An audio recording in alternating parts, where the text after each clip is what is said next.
Welcome back to Get Fit Guy. I'm your host, Dr. Jonathan Su. Every week, I'll share science-backed tips to help you get fit, stay fit, and optimize performance. My clients always want to know how long it takes to see progress from exercise.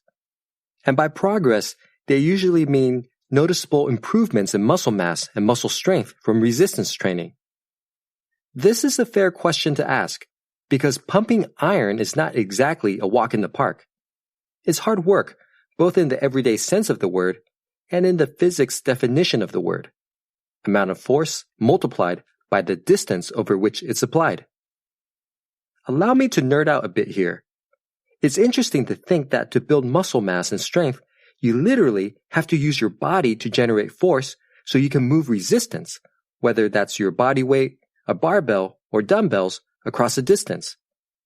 Assuming that the average arm length of an adult is about 1.6 feet, and you're performing 30 push-ups.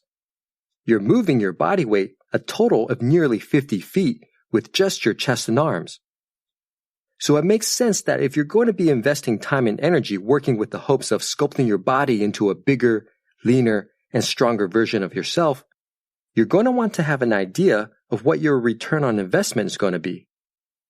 The good news is that your hard work will, without question, pay off. One study that looked at the effects of resistance training showed that everyone had measurable improvements in lean body mass, muscle size, strength, or function. Chances are, you're going to see progress. The bad news is that it takes time to see results.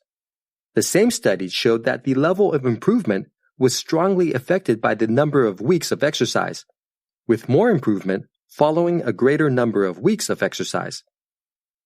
Why is this bad news? Because another study found that nearly 2/3 of people abandoned their New Year's resolutions within a month. Seeing how we're about 6 weeks out from the new year, I'm guessing that most people are no longer hitting the gym as hard as they were at the beginning of the year. If this is you, don't worry, because I've learned from working with over 50 clients a week for years that most of the time, all it takes is cold, hard data and a little bit of sweet talking to encourage people to get back on that horse. I know, because part of what I do as a physical therapist is to get people who refuse to exercise to get moving again. In this episode, I'm going to share with you research on just how little time it takes for changes to muscle growth and muscle strength to take place that'll hopefully encourage and inspire you to hit the gym like it's the first week of January again. The answer to how long it takes to see muscle growth and increase strength may surprise you, in a good way.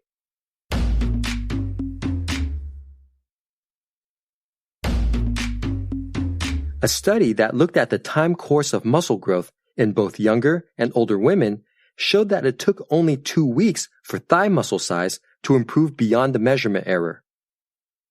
In this study, resistance training was performed 3 times a week and the girth of the thigh muscle was on average 1/10 of an inch thicker after only 2 weeks.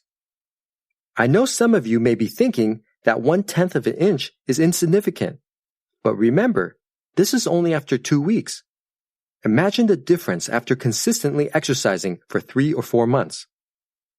Another study showed that 4 sets of 10 reps of leg presses twice a week increased leg strength by over 40% in seniors after 10 weeks of training. That's pretty impressive, and it gives hope for those of us who don't think that we can ever change how we move or feel. I mentioned earlier that I've worked with over 50 clients a week for years, and how part of what I do as a physical therapist is to get people who refuse to exercise to get moving again. One of the most effective ways that I get people motivated to exercise is to point out progress that I'm witnessing. And guess what? Progress is apparent if you know where to look. I found that there's some type of progress on a weekly basis in just about everyone I've worked with. Here are some of the things that I look for that you may be able to spot. By keeping your eyes peeled for these things in your own exercise program, you'll be able to witness improvements that will hopefully help you stay motivated to stick with your workout routine for the long haul. Improvements in strength and endurance. Improvements in strength and endurance happen in baby steps. What I look for in my clients are small changes in the number of repetitions that they can perform at a particular resistance before fatiguing. For example, if you performed 8 repetitions of an exercise at a particular resistance last week before fatiguing, and now you perform 9 or 10 repetitions of the same exercise at the same resistance this week before fatiguing, you've improved. This is something to celebrate, but most people don't notice this improvement because they don't keep track of things. I cannot emphasize enough the importance of keeping a logbook of your workouts.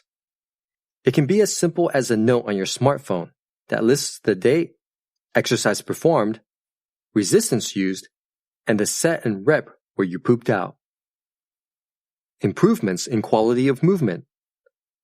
Even if you don't notice improvements in strength and endurance, changes are almost always happening behind the scenes, and quality of movement is a great place to look.